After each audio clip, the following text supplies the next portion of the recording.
Good afternoon, Oak Grove. Happy Wednesday. Welcome to this week's installment of our Midweek check-in series here on the church's YouTube channel. Thanks for joining me for a few minutes of your day today as I just pop in to say hello in the middle of the week. There was no video for last week, of course, because I was out of town Wednesday through Friday at a first call retreat for new pastors. Those of us that are within our first 3 years of ordination are required to participate in a program called First Call Theological Education that is put on by the ELCA. And it was a good opportunity to drive down to Gettysburg and stay, not on campus at the seminary, I stayed in a hotel, but spend 3 days on the campus there with a bunch of my colleagues, many of whom were classmates of mine that I went to school with. And get a chance to reconnect and see each other and share ministry experiences and attend keynote addresses and workshops put on by various different speakers. And it was a pretty good experience. So I was out of town for that last week. So that's why you didn't get a video last week. And I'm coming to you on Wednesday this week because, of course, whereas I normally upload these on Thursdays, tomorrow is Turkey Day. And so what are we going to talk about this week? I figured I would just wax a little bit about this holiday. I ranted a few weeks ago about the fact that it kind of drives me crazy that the Pittsburgh radio stations were already shoving the Christmas music down our throats on November 1st. And I got some opinions about that, by the way. People made their feelings known about that to me. That, Pastor, how can you complain about the Christmas music? I love the Christmas music. I love it too. I just don't like it on November 1st. But part of the reason why I don't like the fact that the stores push Christmas on you so early is the fact that it feels like Thanksgiving gets the shaft. It feels like Thanksgiving just kind of gets forgotten about. Thanksgiving kind of just becomes the preamble to Christmas. And, it's feeling more and more like that every year, that Thanksgiving just kind of gets overlooked as part of the preparation for Christmas. Thanksgiving deserves to be its own holiday.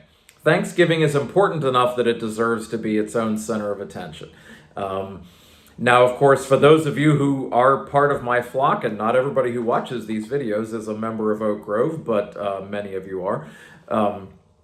For those of you who hear my preaching all the time, this is stuff that you have heard before. It's on my greatest hits. I've gotten to the point where now that I've been at Oak Grove for over a year, you do hear repetitions of some of the same material sometimes. I don't deny that. But it is important to take time in our lives to give thanks.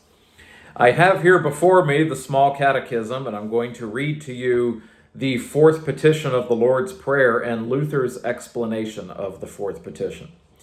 Give us this day our daily bread. What is this, or what does this mean? Luther asks. The answer: in fact, God gives daily bread without our prayer, even to all evil people. But we ask in this prayer that God cause us to recognize what our daily bread is and to receive it with thanksgiving. What then does daily bread mean?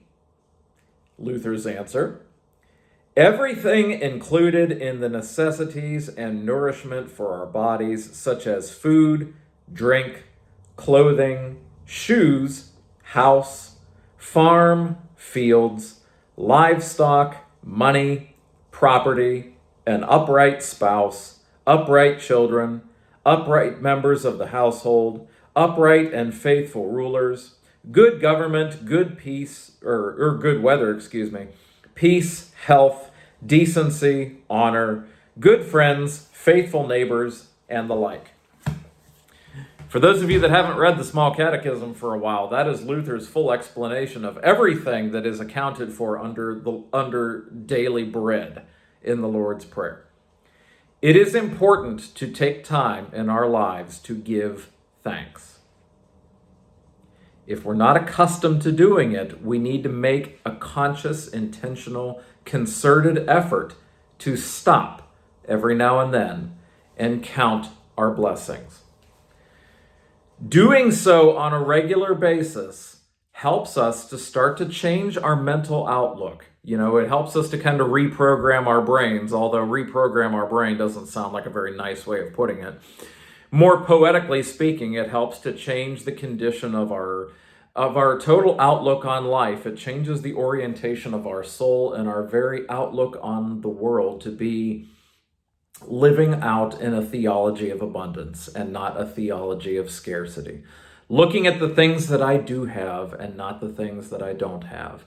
And even when hard times hit, I'm able to count quite a few things that I do still have. As the venerable Dr. Luther of blessed memory did, even as he counted his shoes among the things for which he gave thanks. Back at a time in history when shoes were not as easy to produce as they are today, as cheaply as they are today, having a valuable foot covering that made your feet comfortable and well protected was something to be thankful for.